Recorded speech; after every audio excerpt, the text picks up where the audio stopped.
오병이어의 기적을 행하신 예수님께서는 사람들을 피해서 산으로 기도하러 가셨습니다. 그 이유는 어제 본 말씀에서 나오죠. 어제 말씀의 15절입니다. 그러므로 예수께서 그들이 와서 자기를 억지로 붙들어 임금으로 삼으려는 줄 아시고 다시 혼자 산으로 떠나 가시니라. 유대인들의 생각이 예수님과 달랐기 때문입니다. 예수님께서는 그들과 함께 있기보다는 산에서 혼자 기도하기를 원하셨습니다.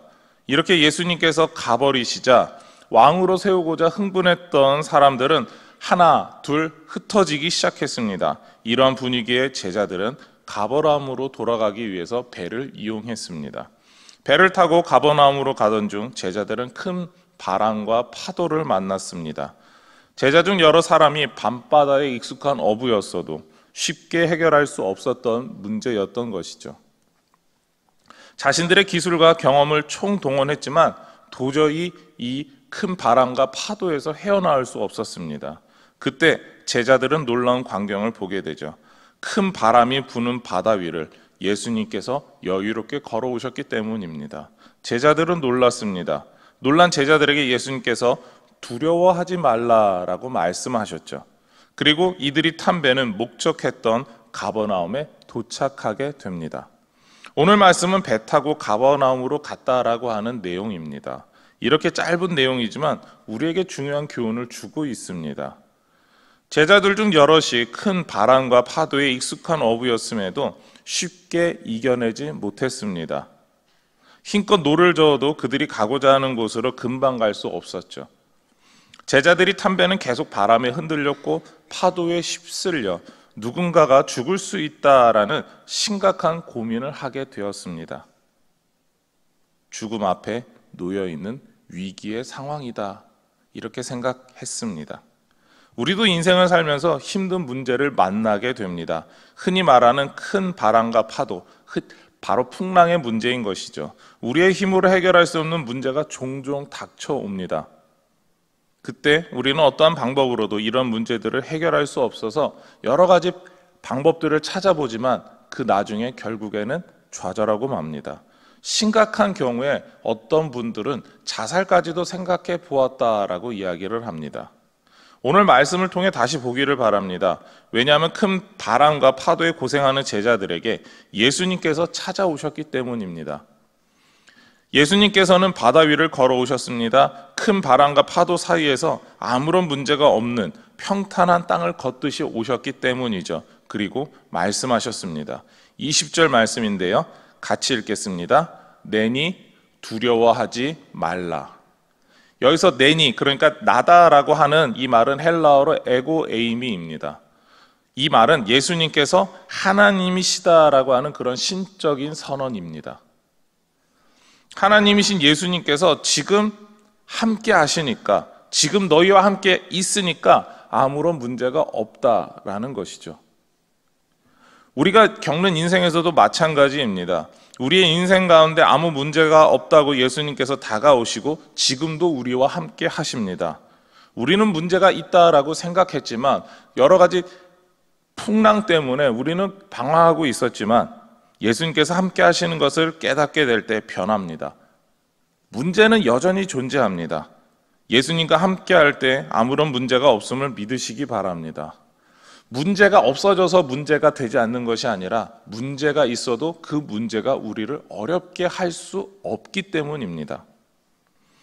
인생의 폭풍이 몰아치고 있어도 폭풍이 치지 않는 바다에서 움직이는 배처럼 움직일 수 있다라는 것이죠. 주님이 함께 하시기에 가능한 것입니다. 그리고 우리와 함께 하시는 주님이 이렇게 선포하시죠. 내가 함께한다. 두려워 말라. 세상 천지를 만든 하나님이다. 그런 내가 함께하는데 두려워 말라. 이것이 우리 주님의 이야기인 것이죠. 우리 인생의 바람과 파도가 우리를 두렵게 하고 있습니까? 우리는 어려움 때문에 고민할 필요가 없습니다. 우리와 함께 하시는 예수님께서 모든 문제를 뚫고 지나갈 수 있게 해주시기 때문입니다. 예수님을 환영하고 영접하면 더 이상 큰 바람과 파도가 위협이 아닙니다. 그것을 뚫고 갈 수 있습니다. 그런데 단순히 뚫고 지나가는 것에서 끝나지 않습니다. 21절 말씀입니다. 같이 읽으시겠습니다. 시작. 배는 곧 그들이 가려던 땅에 이르렀더라. 아멘. 우리가 도달하기 원했던 목표까지 우리가 정했던 그 방향에 맞게 금세 도달하게 해 주신다라는 것이죠. 예수님과 함께함을 잊지 않는 사람은 올바른 목표에 도착할 수 있다라는 것입니다. 인생에 어려움이 있습니까? 그 어려움 가운데 예수님을 맞이하고 받아들인다면 모든 어려움이 해결됩니다. 그리고 우리가 원했던, 그리고 가야 되는 그 방향으로 분명하게 나아가게 될 것입니다. 이것을 믿으시기 바랍니다. 여기서 우리가 고민할 것이 있습니다. 제자들은 왜 바다에 나와야 했을까요? 그리고 예수님께서 제자들 보고 바다를 통해서 가라고 하셨을까요? 여기에 이야기할 수 있는 것은 우리는 좀 아는 것이 없다라는 겁니다. 예수님께서 기도하러 가셨기에 제자들은 그저 쉴 곳이 있어서 가버나움으로 가지 않았을까? 이런 생각을 할 수 있습니다. 그렇다면 예수님께서 기도하러 가신 이유와 제자들이 굳이 그 밤에 배를 띄워야 했던 이유는 무엇일까요? 왜 지금 그들이 오병이어의 기적이 일어났던 그 현장을 그렇게 급하게 떠나야 했을까요? 어제 말씀처럼 왕을 세우려는 사람들을 피해서다라고 우리는 말할 수 있습니다. 그리고 이들은 큰 바람과 파도를 만나게 된 것이죠. 제자들에게 있어서 자연이 가져온 그 바람과 파도보다 더 위험한 것이 있었습니다. 그것은 예수님을 왕으로 세우려고 하는 사람들의 움직임이었습니다. 세상의 큰 바람과 파도, 세상의 큰 풍랑이 제자들의 마음을 이미 흔들어 놓고 있었기 때문입니다. 유대인들이 예수님을 억지로 왕을 세울 수 있었습니다. 예수님을 붙잡아다가 아무거나 이거 왕관입니다, 이것이 왕의 의복입니다 하고 입혀가지고 왕으로 선포하고 외치면 끝나는 일이었습니다. 그 과정에서 제자들은 예수님을 보호하기 위해 움직일 수도 있었습니다. 왕을 세우려고 그런 행동에 제자들이 방해된다면 사람들이 제자들을 향해서 위험한 행동도 할 수 있었습니다. 그리고 무엇보다도 제자들조차도 예수님을 왕으로 세우고자 하는 마음이 있었을 것입니다. 그런 것들이, 그런 왕으로 세워지는 것이, 예수님이 왕이 되시는 것이 하나님의 뜻이었을까요? 결코 그렇지 않습니다. 그렇기 때문에 예수님께서는 그 자리에서 떠나셨습니다. 그리고 제자들도 예수님이 가셨기에, 그리고 사람들의 마음이 그렇게 달아올랐던 마음들이 식어내리면서 자신들도 이제 여기서 더 있어서는 안 되겠다라고 하는 그런 결론을 내리게 되는 것이죠. 한번 생각해 보시기 바랍니다. 사람들이 동요해서 예수님을 왕으로 세우자라고 했을 때 제자들의 마음은 어떠했을까요? 우리도 예수님을 왕으로 세우자, 그 자리에 같이 있어야 한다라고 하는 그런 큰 동요를 보였을 것입니다. 제자들의 마음이 큰 풍랑을 만난 배와 같았다라는 것이죠. 배를 노져서 바르게 가기 힘든 것처럼 예수님의 십자가를 향한 그 발걸음을 방해할 수 있었습니다.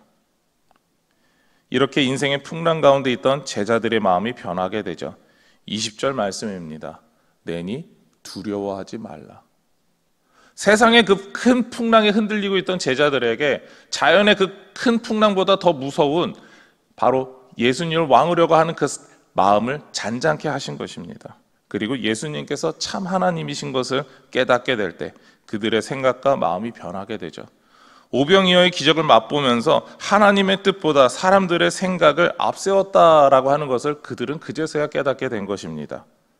그리고 왕이 되는 것이 예수님께서 원하셨던 방법, 하나님의 뜻이 아니었다라는 것을 깨닫게 된 것이죠. 그리고 21절과 같이 그들이 가려던 땅에 도착하게 됩니다.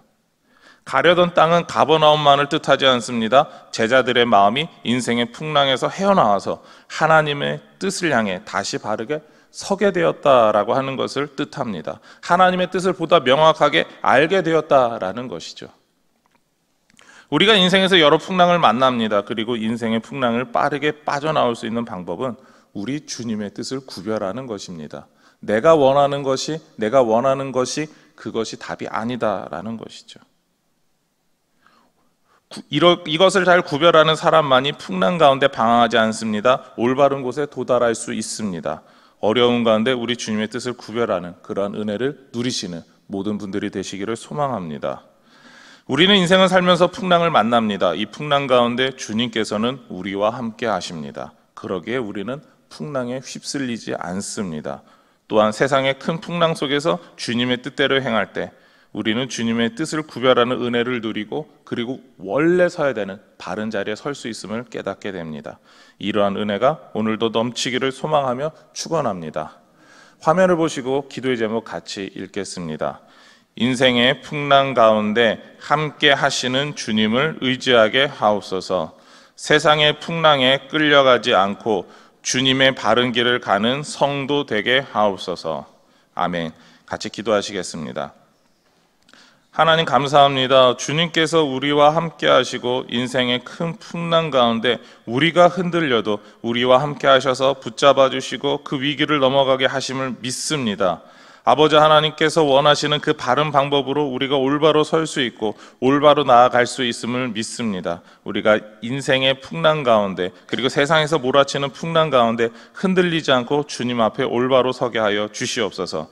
그래서 주님이 원하시는 그 자리에 바르게 설 수 있도록 우리의 모든 삶을 주님께서 인도하여 주시옵소서. 이 모든 것 예수님의 이름으로 기도드립니다. 아멘.